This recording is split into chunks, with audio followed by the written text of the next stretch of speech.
कृष्ण या श्री कृष्ण भगवान विष्णु के पूर्ण अवतार हैं। सनातन और वैष्णव धर्मों में उन्हें सर्वोच्च भगवान परम सत्व की उपाधि से सम्मानित किया जाता है और वह भगवद गीता के प्रवर्तक हैं। उनका जन्म उत्सव भाद्र मास के कृष्ण पक्ष की अष्टमी तिथि को मनाया जाता है। उनका जन्म द्वापर युग में हुआ था। उन्होंने अपने अत्याचारी चाचा कंस का वध किया। उन्होंने पूतना राक्षसी, अघासुर, बकासुर आदि राक्षसों का भी वध किया। महाभारत में वह अर्जुन के सारथी थे। जन्माष्टमी परंपरावादियों, विशेषकर वैष्णवों के लिए एक महत्वपूर्ण त्योहार है। यह त्योहार विभिन्न तरीकों से मनाया जाता है, जैसे भागवत पुराण के अनुसार नृत्य, रासलीला या कृष्ण लीला नामक नाटक, कृष्ण के जन्म के समय आधी रात को धार्मिक भजन गाना, उपवास, दही हांडी आदि। नंबर 1, जन्म शास्त्रोक्त वृत्तांतों एवं ज्योतिषीय गणनाओं पर आधारित लोक मान्यताओं के अनुसार कृष्ण का जन्म 18 या 21 जुलाई 3228 ईसा पूर्व बुधवार को हुआ था। कृष्ण का जन्मदिन कृष्ण जन्माष्टमी या जन्माष्टमी के रूप में मनाया जाता है। कृष्ण यादव राजधानी मथुरा के शाही परिवार के पुत्र हैं। वह वासुदेव और देवी के 8वें पुत्र हैं। उनके माता पिता दोनों यादव वंश के हैं। देवकी के दादा कंस ने उनके पिता उग्रसेन को बंदी बना लिया और सिंहासन पर बैठ गए। एक दैवज्ञ के माध्यम से उसे पता चलता है कि वह देवकी की 8वीं संतान के हाथों मर जाएगा। यह सुनकर उसने देवकी और वासुदेव को कैद कर लिया और उनके पहले 6 पुत्रों को मार डाला।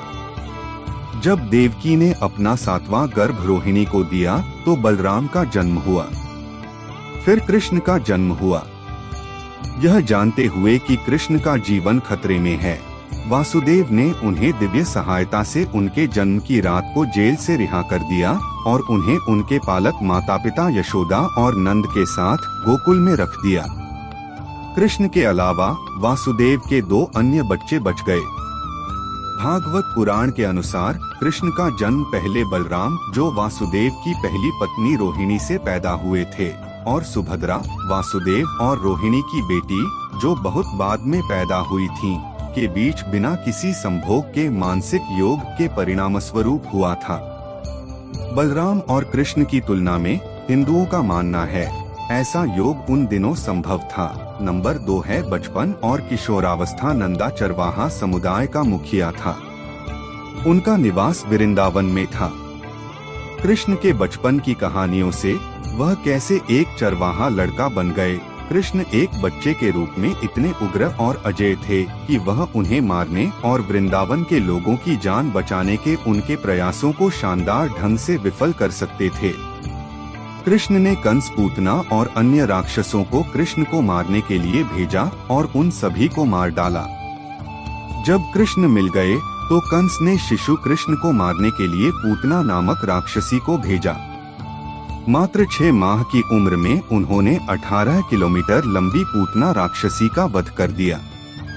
कालिया नामक विशाल नाग ने यमुना के जल को विषैला कर दिया था। इस पानी को पीने से चरवाहे और गायें अक्सर मर जाती थीं। बालक कृष्ण इस कालिया नाग को उसके अपराध की सजा देते हैं। हिंदू कला में बहुआयामी कालिया नाग के सिर पर नृत्य करते हुए कृष्ण की छवि कई स्थानों पर दिखाई देती है। ऐसे राक्षसी शत्रुओं के खिलाफ उनका अकेले हमला और उन्हें हराने की उनकी रणनीति किसी भी प्रतिभाशाली सैन्य अधिकारी की उग्रता को मात देती है। रविंद्रनाथ टैगोर के अनुसार पारंपरिक वैदिक धर्म और उसके देवताओं के खिलाफ कृष्ण का रुख आध्यात्मिक भक्ति आंदोलन का एक महत्वपूर्ण पहलू बन गया। साहित्य में विषय कृष्ण को वृंदावन की गोपियों, विशेषकर राधा के मुग्ध और चंचल प्रेमी के रूप में वर्णित किया गया है। गीत गोविंदम के लेखक जयदेव सहित कई कवियों ने राधा के साथ अपने संबंधों के बारे में रोमांटिक कविताएं लिखी हैं।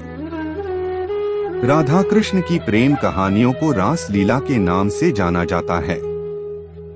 कृष्ण भक्ति आंदोलन के विकास का एक महत्वपूर्ण पहलू राधा कृष्ण की छवि में कृष्ण की पूजा है, जो कृष्ण की बचपन की हिंदू अवधारणा का महिमा मंडन करती है।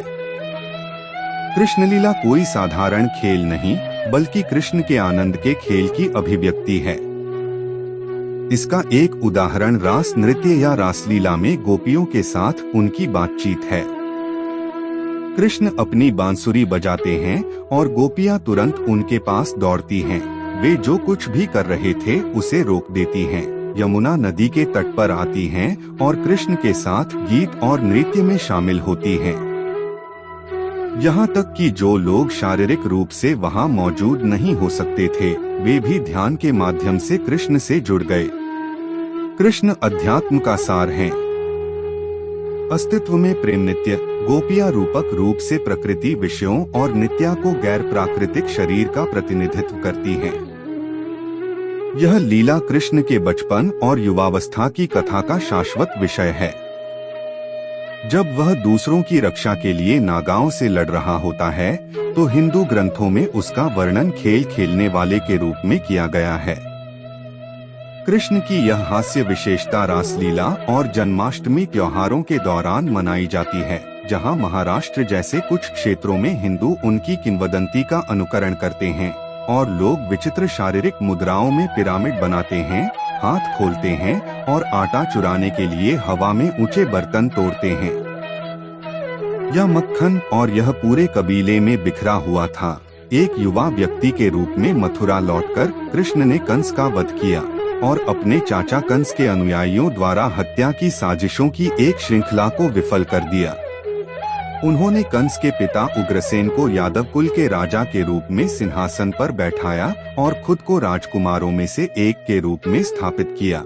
इस दौरान उन्होंने अर्जुन और कुरु साम्राज्य के अन्य पांडव राजकुमारों के साथ मित्रता विकसित की। बाद में वह यादवों के साथ वर्तमान गुजरात के द्वारका शहर में चले गए और